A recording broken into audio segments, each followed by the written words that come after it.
मालिक बिन दिनार फरमाते हैं कि मैं हज करने गया। उस साल हज में बड़ा ही रश हुआ, लाखों लोग आए। तो मैंने अर्ज़ की, मौला सब का कबूल हुआ है कि कोई रह भी गया है? फरमाते हैं कि मुझे ख्वाब आई और मुझे बताया गया कि लाखों का कबूल हो गया है। बड़ा बेनियाज है अल्लाह, बड़ा रहीम है। चाहे तो घर बैठे माँ बाप का चेहरा देखने पे हज का सवाब देता है। कहा सब का कबूल हुआ है। एक है मोहम्मद बिन हारून बल्खी, उसका कबूल नहीं हुआ। फरमाते हैं मैं सुबह उठा तो देखने निकला कि बल्ख के लोग, खुरासान के लोग कहाँ ठहरे हैं। कहते हैं कि जब मैं ढूंढते ढूंढते पहुँचा तो मैंने बल्ख के लोगों को पा लिया। मैंने पूछा तुम में से मोहम्मद बिन हारून बल्खी कौन है? कहने लगे वो तो बड़ा ही नेक बंदा है, बड़ा परहेज़गार है। कहते हैं मुझे ख्वाब आई है कि हज कबूल नहीं हुआ। आप फरमाते हैं किस तरह का नेक? लोग कहने लगे 24वां तो वो हज करने आया है, सारी रात इबादत करता है, सारा दिन रोज़ा रखता है, काफ़ी मालदार था लेकिन सारी जायदाद अल्लाह की राह में कुर्बान कर दी। हज़रत मालिक बिन दिनार कहने लगे कि इस वक्त वो कहाँ है? तो लोगों ने बताया हुजूर पहाड़ के पीछे खैमा लगाया है, वहाँ अल्लाह अल्लाह कर रहा है। आप जब उस जगह पहुँचे तो वो मुसल्ले पे बैठा नफल पढ़ रहा था। जब उसने सलाम फेरा तो मैंने कहा अस्सलामु अलैकुम, आप मोहम्मद बिन हारून बल्खी हैं? कहने लगा हाँ। आप मालिक बिन दिनार हैं?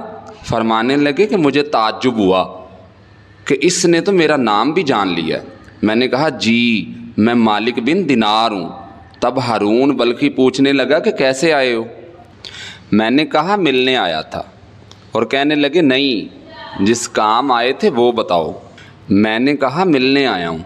तो हारून बल्खी रो पड़े और कहने लगे कि ऐसा नहीं है, आपको ख्वाब आई होगी कि मेरा हज कबूल नहीं हुआ।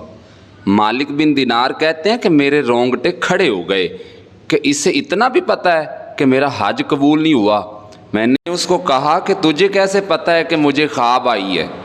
तो वो कहने लगा मालिक बिन दिनार मुझे 24 साल हो गए मैं इस बेनियाज के घर का तवाफ़ करता हूँ, हजर असवद के बोसे लेता हूँ, मुकाम इब्राहीम पे नफल पढ़ता हूँ और मैं सफ़ा मरवा की सई करता हूँ।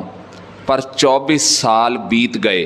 जब मैं तवाफ़े विदा करने के करीब आता हूँ ना तो कोई ना कोई अल्लाह का वली आके कहता है कि लौट जा, तेरा कबूल कोई नहीं हुआ।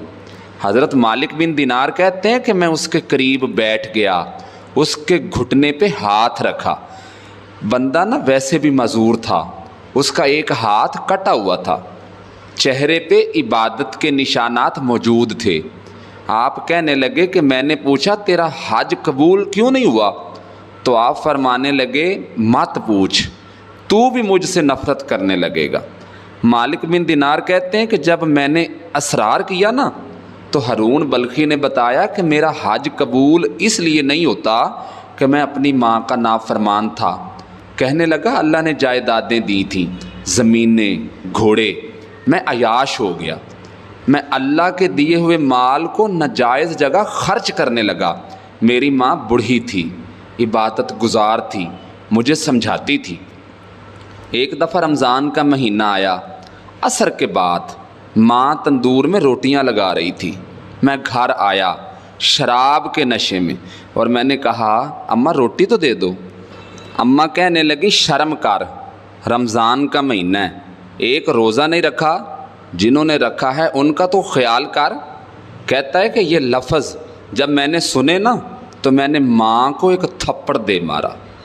अम्मा जलते हुए तंदूर में गिर गईं।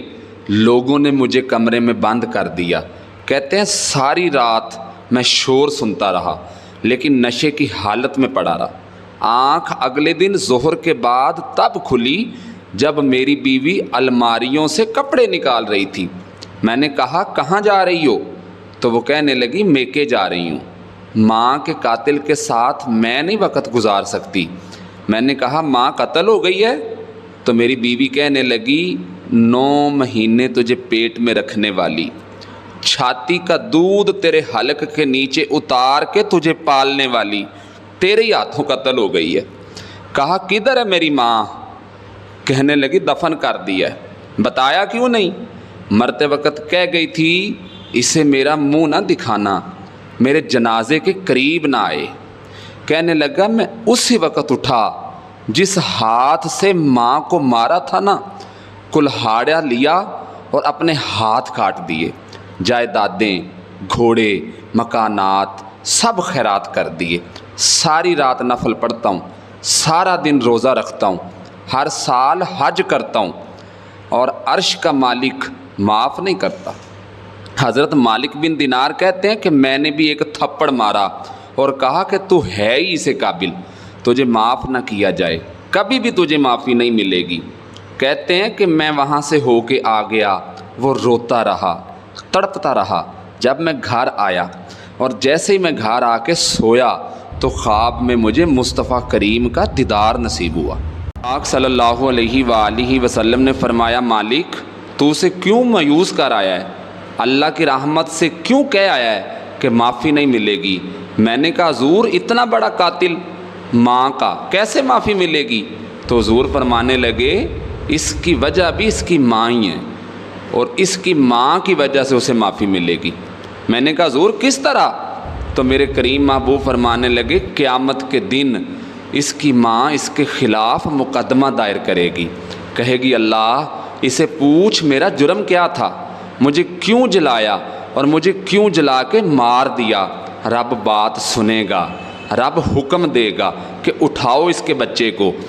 माँ ओह बच्चे की माँ भेजें अब तेरे बेटे को सज़ा दें, तो माँ कहेगी अल्लाह इसे सख्त सज़ा दे। तो रब फरमाएगा उठाओ और जहन्नुम तक ले जाओ। मुस्तफ़ा करीम फरमाने लगे जब जंजीरें डाल के जहन्नुम की तरफ ले जा रहे होंगे ना, तो पलट के माँ की तरफ देखेगा, थोड़ा फिर आगे बढ़ाएंगे तो फिर देखेगा, फिर दोज़ख के करीब जाके फिर देखेगा और कहेगा अम्मा जी मुझे जलाएंगे, मुझे तकलीफ़ होगी। अम्मा जब मुझे बचपन में तकलीफ़ होती थी तो मैं तेरा नाम पुकारता था, अम्मा मुझे जलाएंगे। कहने लगे कि बस इतनी देर होगी कि उसके दर्द की आहट माँ महसूस करेगी और माँ कहेगी ऐ अल्लाह मैं इसे माफ़ करती हूँ, तू भी इसे माफ़ कर दे। और रब फरमाएगा कि इसने तो तुझे जला दिया था। तो उसने कहा अल्लाह वो मेरा बेटा है पर मैं तो माँ ही हूँ ना, माँ तो बड़ी रहीम है, ऐ अल्लाह मैं भी इसे माफ़ करती हूँ, ऐ मेरे सोने रब्बा तू भी इसको मुआफ़ फरमा दे।